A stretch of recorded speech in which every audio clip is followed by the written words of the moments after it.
The Broncos lost another game in heartbreaking fashion. This is your Denver Sports Daily for September 22nd. The biggest stories, the latest news. It's Denver Sports Daily. I would say happy Monday, but I think that we all know that it's not a happy Monday. In fact, it's a pretty sad Monday. I woke up not feeling too well about the game that we witnessed yesterday. The Broncos lost their second game of the year after giving up another late field goal to seal a 23-20 win for the Los Angeles Chargers. That is now 2 games that have been lost off of field goals. It's insane. And not only did the Broncos lose this game because of a field goal, but they lost it because of their performance late in the fourth quarter. It's the same thing that we saw against the Colts. The Broncos held a 7-point lead at the 3-minute mark. Actually, the 2-minute, 30-second mark in the fourth quarter is about when they scored their touchdown to even up the game. But they held a 7-point lead late in the game. And it just all changed as soon as the Chargers scored a touchdown to seal it up at 20-20. They got a quick touchdown and then got the ball back very quickly, marched into field goal range, and then sealed the game for the win. And when you see that, obviously there's a lack of defensive effort. Anytime that you could see a team get a touchdown with 2 minutes and 30 seconds remaining in the game and then immediately turn around in 2 minutes and 30 seconds and kick a field goal for the win. But the Broncos on offense played far too conservatively with the lead. You have a lead and you don't try to extend it. You're trying to just secure that lead and win by that margin. It's like they have a 7-point lead and they want to win by 7. That's all that they want to do. They want to win 20-13. That's where the game can end for them. No, that's not how it should end. That's not how it can end.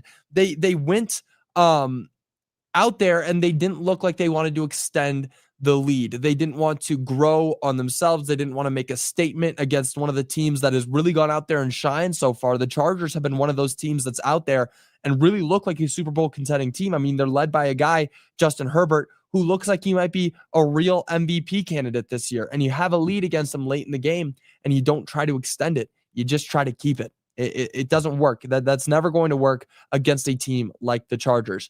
So, you see that. That's one of the reasons why they lost. They didn't want to extend their lead. But really, there was a lot of major issues that the Broncos caused upon themselves. I mean, there were stupid things all game. Talanoa Hufanga, body slamming a guy, getting a penalty. Nick Bonito lining up off sides on a punt. They get the ball back. It's just little things like that you learn at the high school level, at the not even high school, the middle school level. And you're having those mistakes come to fruition and happen in the NFL. That can't work. That can't ever happen. And it's exactly how the Broncos lost this game. Those little mistakes that just kept eating them up from the inside. They kept destroying themselves. Now, Bo Nix, and I'm bringing up Bo Nix because, the QB all the time, whatever happens, the QB has to be held responsible. And another underwhelming game from Bo Nix happened yesterday. He went 14 of 25, only 153 yards and 1 touchdown. And most of those yards and that only touchdown went to Courtland Sutton. Thank God Courtland Sutton finally got involved. But all of it is just going to Courtland. Sutton had 6 catches for 118 yards, and one of those touchdowns was a 52-yard touchdown. The only passing touchdown that happened was a 52-yard touchdown late in the first half, right at the end of it with about 30 seconds remaining. So you're seeing that Courtland Sutton's the only guy that's getting involved, and Bo Nix is basically getting shut down everywhere else. The defense was playing well for the Broncos until the final 3 minutes of the fourth quarter. They weren't allowing any yards, any gain. The Chargers scored a field goal in the third quarter and then were held out of field goal range even until that final few minutes, until the 3 minutes where they were able to get in for a touchdown. And then right after that, they were able to go get a field goal. And before the game happened, the goal for me, the key to winning was keep the ball out of Justin Herbert's hands, force sacks, force him to have a bad game, keep the ball in Omari and Hampton's hands instead. And that happened more often than anything because of the real unfortunate injury that happened to Najee Harris. Terrible. You never want to see that. But Omari and Hampton was out there getting the brunt of the snaps. But Justin Herbert, even though he had 300 yards and a touchdown, he was not playing his best football. He went 28 for 47. He threw the ball 47 times, and he had an interception along with 5 sacks. So really, the defense was doing an okay job pressuring him up until that final 3 minutes. They forced the ball into Omarion Hampton's hands. He rushed for 70 yards on 19 carries and had 1 touchdown. His longest rush was 11 yards. That's pretty good. You're holding this guy to 70 yards on 19 carries. That's about 3.6 around there. I can't do the math right off my head, but 3.6 yards per carry. Sure, that's good football. That'll get you there, but 70 yards on 19 carries when one of them breaks out for 11, that's bringing you down a bit. Honestly, he wasn't playing his best football, and that's the best thing you could do. You're a great defense, and you go out there and you force the ball into the rookie's hands, and they did, but they ended up losing because of how their defense just fell apart late in the game. Now, dropping a game to a division rival at this point in the season is not bad. It's not bad, but it's not the end of the world, but it isn't great. It's not great at all. You don't want to lose a game this early in the season to a team like the Chargers, who are now 3-0, when the Broncos could have been at the top of the division. They could have taken an early lead. And division standings, they can change. They'll continue to change throughout the season. Who knows? We could see the Raiders ending up winning the division. As unlikely as that is, division standings can change. So the Broncos still have a chance and an opportunity to get it back out there and get a win. And that starts with what's happening next week. The Bengals are the next game that the Broncos will play. And after what we saw yesterday from the Bengals, this should be looked at as an easy win. They need to go out there and blow out this team just like the Vikings did yesterday. They lost by 38 points yesterday, the Bengals. So go out there, make a statement, beat the Bengals without Joe Burrow, capitalize on this. If they lose this game to the Bengals, I'm so serious, that's when I'm thinking about pressing the emergency button. That's when I'm thinking about pressing the eject button and getting up out of there, because that would be bad. But luckily, they've got a great opportunity to go out there and get a big win next week. Now, moving on, some good news did happen this weekend as the Buffs rolled over Wyoming. Just complete dominance from start to finish. The CU Buffs look like they finally found their stride, and not only found their stride, but they finally found their starting QB. And guess what? It was the starting QB all the way from the beginning. Payton Salter led the Buffs to a massive 37-20 win, and the score looks like a closer game than it actually was. It felt like a much further apart game. They were dominating.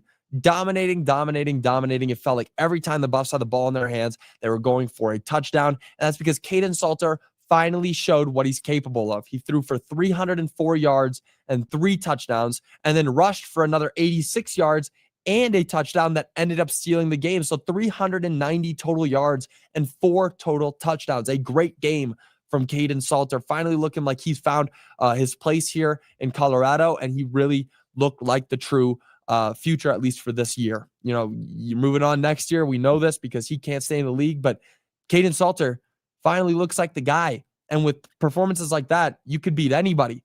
But really, it looked like Pat Shurmur finally realized how successful the run game could be. I mean, it only took him 4 weeks, but the Buffs ran for 193 yards and 2 touchdowns. And with that win, the Buffs advanced to 2-2. And after this win, they're getting ready for a tough matchup, their toughest matchup of the year. If you think Houston and Georgia Tech were tough, get ready for next week, as they're going up against the 25th ranked school in the nation, BYU. And not only BYU next week, but their next 3 games are all against ranked teams: BYU, TCU, and Iowa State. If the Buffs can pull out a win against BYU, that would be huge. They still won't be ranked at 3-2 with a win against the 25th ranked team in the nation. You won't be ranked, but you pull out a win against TCU. Maybe we're thinking about a ranking, and then you pull out a win against Iowa State. If you can do that, we could be looking at the Buffs as a top 15 ranked team in the nation. So that's a lot of, looking forward. That's a lot of hope and prayer, because I really don't know if that's going to happen. It's going to be tough. It's going to be real tough, but there are some good things to look forward to, and they've got a great opportunity to go out there and put their name all across some ranked boards across the nation. Now, moving on, the Colorado Avalanche started their preseason hot, but strange. The Avalanche started their preseason with 2 wins against the Utah Mammoth, but they both came on the same day within a couple hours of each other in different arenas. The Avs played their first game against Utah at Magnus Arena at DU, where they ended up winning 5-1 with a split group. Tristan Nielsen, 2 goals. Gavin Brindley, 2 goals. Cale Makar, 2 assists, and then Val Nichushkin with 3 assists. So great performance over there from that split group at DU. But then a couple hours later, the Avs played again, about 4 hours later, at Ball Arena, where they ended up winning 3-2, still against the Utah Mammoth, with a different split group. Marty Necas had 1 goal and 2 assists. Brock Nelson had 1 goal, and Arturi Lehkonen had 1 goal. So strange. You're playing a doubleheader. Already strange. You're playing a doubleheader in 2 different arenas.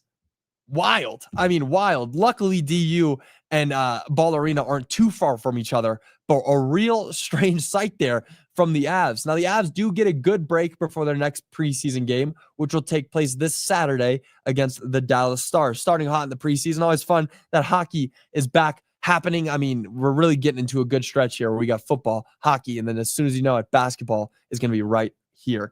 Now, moving on, I do want to read some of your comments. Good morning, Roy. Thanks for joining the show. Always good to see you. 2 words for the game: very undisciplined. Yeah, I mean, it was undisciplined. We were talking about, lining up offsides on a punt. You're just giving them the ball back. Really bad. I mean, you look at Nick Bonito. This is supposed to be one of the stars. We're supposed to be looking at him as a DPOY contender, and it's just stupid mistakes that you see in middle school, not the NFL. I mean, really small, but these mistakes, they snowball and they turn into something else. They turn into losses. And that's just how it works. Singleton played like crap again. It wasn't his best game. Yeah, I mean, definitely not what you want to see. Let's see. Listen, Indy is no joke. We can see they actually might be real, and we know the Chargers are good. So to see we are a pass connection away from beating both teams is encouraging. Prove me wrong. I agree with you, Average Joe. I really do. Indiana is not a bum team. Daniel Jones went and sat a year under Kevin O'Connell, the quarterback whisperer. I've got such high praise for Kevin O'Connell out there in Minnesota. I think that he does something insane with quarterbacks, and you can go back 50 years and see quarterbacks who go to Minnesota end up coming out better. And what he did there clearly transitioned into what he's doing with Indiana, because he looks successful. Indiana looks like an overall good team, or Indianapolis, they look like an overall good team. And then the Chargers, of course, I just called them a Super Bowl contender. Justin Herbert looks like he could be a real front runner for MVP. So yeah, 2 tough losses against 2 tough teams, or seemingly tough teams. But really, the Broncos should make the most of those opportunities to go out there and score, but they get tired. Not only tired, not tired, complacent. They get okay and secure with the 7-point lead or a 1-score lead, and then they go out and they end up losing it. It just doesn't look like they need to. They don't look like they're playing the way that they need to. We lose to that Bengals, fire everyone and go for that number 1 pick. I mean, I'm not quite there yet, but I will be hopping off the bandwagon. I'm not going to lie. You lose to the Bengals team that just lost by 38 to the Vikings, then we got a real problem taking place in Denver. Now, that'll do it for your Denver Sports Daily. I'll be back with you guys again tomorrow. We got a couple big matchups coming up this weekend. The Bengals, can the Broncos get back on track? And then the Buffs, can they go out and beat their first ranked matchup of the season? We will all see. We're going to be talking about it all week. Happy Monday. It's turned into a happy Monday after a good conversation with you guys. But until tomorrow, you guys have a great rest of your day, and I will see you all later. Bye, y'all.